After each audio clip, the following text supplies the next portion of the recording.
Қайырлы күн достар, бүгін арнамда сіздермен үй жағдайында өте дәмді дайындалатын сироптың рецептімен бөлісетін боламын. Алдымен ыдысымызға сүзбе, қант, содан соң сары майымызды салып, жақсылап сүзбемізді езілгенше араластырып аламыз.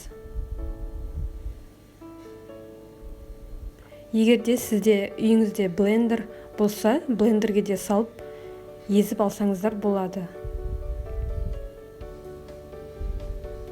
Толықтай жақсылап езіп дайындап алған соң, доскамызға пищевой пленкамызды орап, досканың үстіне толықтай сүзбемізді салып шығамыз.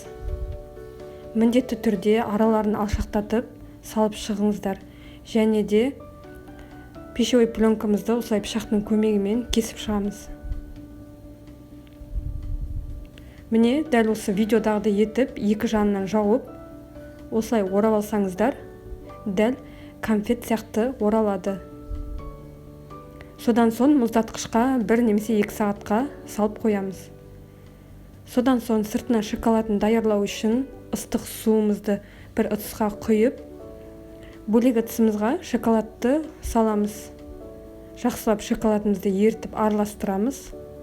Үстіне 1 шай қасық сұйық майымызды құйып, тағы да шоколадты ертіп араластырамыз. Шоколад дайын. Содан соң жаңа қатқан сүзбемізді осылай шпажканың көмегімен бір жағынан тесіп алып,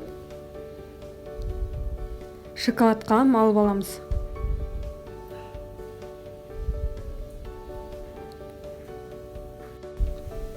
Барлық бөлігін дәл осылай даярлап аламыз. Сол кезде біздің сирогымыз да дайын болады. Міне, дәл осылай шығады. Тағы да шоколадын қатырып алу үшін мұздатқышқа 10 немесе 15 минутқа салып қойсаңыздар болады.